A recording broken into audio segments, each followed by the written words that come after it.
मेरे प्रिय बच्चे, जब तुम वह कहने की हिम्मत कर लेते हो जो तुम्हारे हृदय में है, साथ ही जब तुम वह समझने की प्रतिभा अपने अंदर विकसित कर लेते हो जो सामने वाले के मन में है, तो तुम्हारे रिश्तों की डोर कभी नहीं टूटेगी।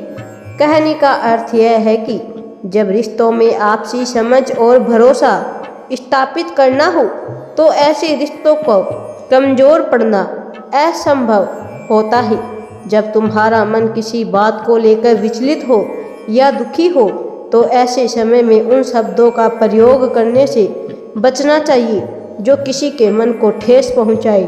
ऐसा इसलिए मेरे बच्चे, क्योंकि तुम्हारा मन तो हो सकता है बाद में सही हो जाए, परंतु जो शब्द तुम ऐसी अवस्था में बोलते हो वह संभवतः ठीक नहीं हो पाएंगे, जिसका परिणाम भी तुम्हें स्वयं ही भुगतना पड़ेगा।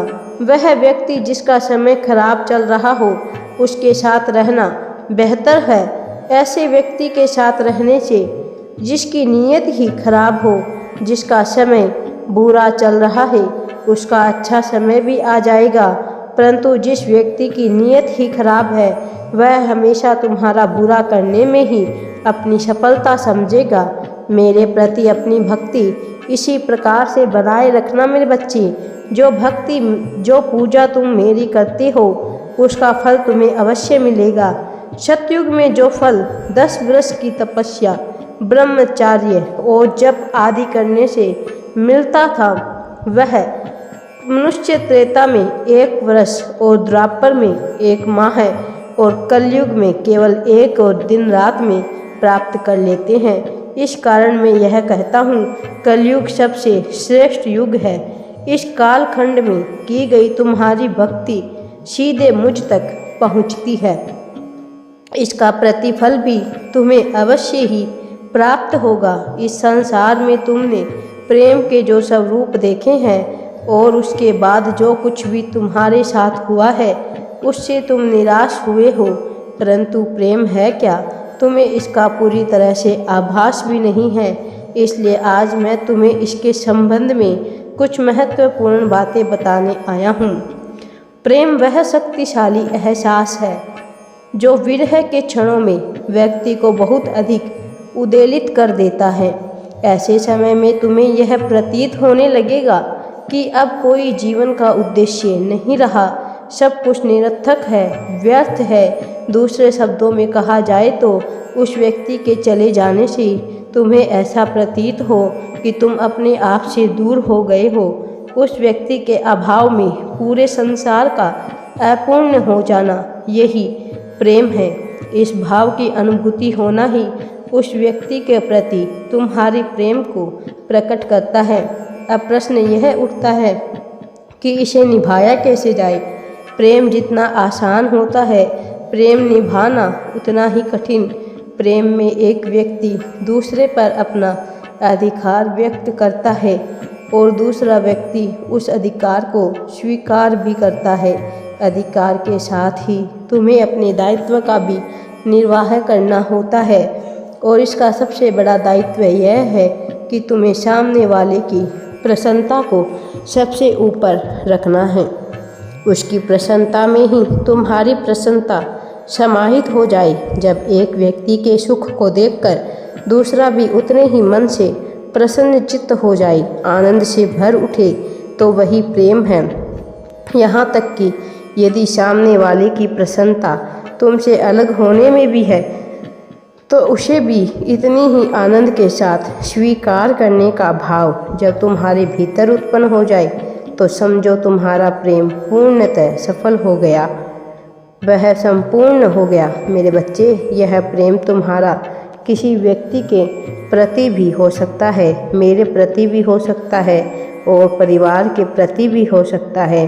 मैंने तुम्हें ये जीवन मात्र तुम्हारी शरीर की आवश्यकताओं की पूर्ति के लिए नहीं दिया। ये जीवन तुम्हें मेरे कार्यों की पूर्ति के लिए मिला है। दूसरे प्राणियों के लिए प्रेम, वात्सल्य, आत्मीयता का स्रोत हो जाने के लिए मिला है। मेरी भक्ति तुम्हें तुम्हारे लक्ष्य की ओर स्वतः ही मोड़ देगी। तुम जो भी करोगे वह तुम्हारा नहीं अपितु मेरा ही कार्य हो जाएगा।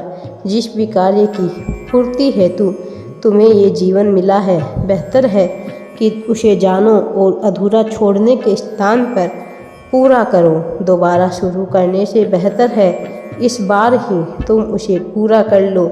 मुझसे जुड़ने और जानने में कभी भी भयभीत मत हो जाओ। मुझसे बात करो जैसे तुम अपनी माँ से करते हो, जैसे तुम अपने पिता से करते हो, जैसे तुम अपने मित्र से करते हो। मेरा उत्तर भी तुम्हें उसी प्रकार से स्वतः मिलता चला जाएगा। मेरे बच्चे, इस धरती पर अथवा तुम्हारे जीवन में जो भी उथल पुथल मची रहती है उसका कारण मैं नहीं हूँ। मैंने तो मनुष्य को बुद्धि दी है। तुम जैसा चाहो सोच सकते हो, जैसा चाहो कर सकते हो। ये तो तुम्हारे सत्कर्म और दुष्कर्म ही हैं जो तुम्हारा भाग्य निर्धारित करते हैं। जो लोग तुम्हें आज बुरा करके भी आनंद में प्रतीत हो रहे हैं उनका भाग्य भी निर्धारित है। अपने कर्मों के फल से इस सृष्टि में कोई भी जीव नहीं बच सकता। तुम्हारे भीतर असीम संभावनाएं हैं। अपना विश्वास मुझ में इसी प्रकार बनाए रखो। मेरे बच्चे, जब तुम इस संसार को ही सब कुछ मान कर बैठ जाते हो, इसे ही अपनी उत्पत्ति और अंत मान लेते हो, तो तुम्हारी शक्तियाँ और तुम्हारा सामर्थ्य भी इस संसार की भांति सीमित और नश्वर हो जाता है, अर्थात इससे भिन्न है। जब तक तुम स्वयं को इस संसार की उलझनों में उलझाए रखोगे तब तक तुम्हारा जीवन उलझा ही रहेगा। इसके विपरीत यदि तुम स्वयं को अनंत ब्रह्मा अर्थात मेरे अंश के रूप में स्वीकार करोगे, इस बात को अपने अंतर मन में बिठा लोगे, तो इस संसार की भांति तुम नश्वर नहीं रह जाओगे।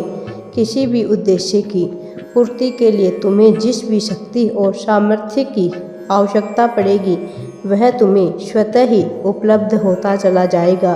तुम्हारे संकल्प सत्य होते चले जाएंगे। यही भरोसा एक भक्त को सशक्त करता है।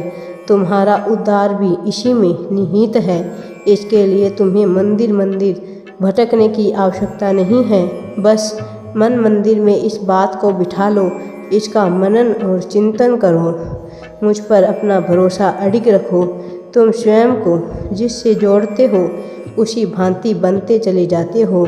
जैसे विचार तुम्हारे मन में स्थापित हो जाते हैं वैसा ही व्यक्तित्व तुम्हारे जीवन में स्थापित हो जाता है।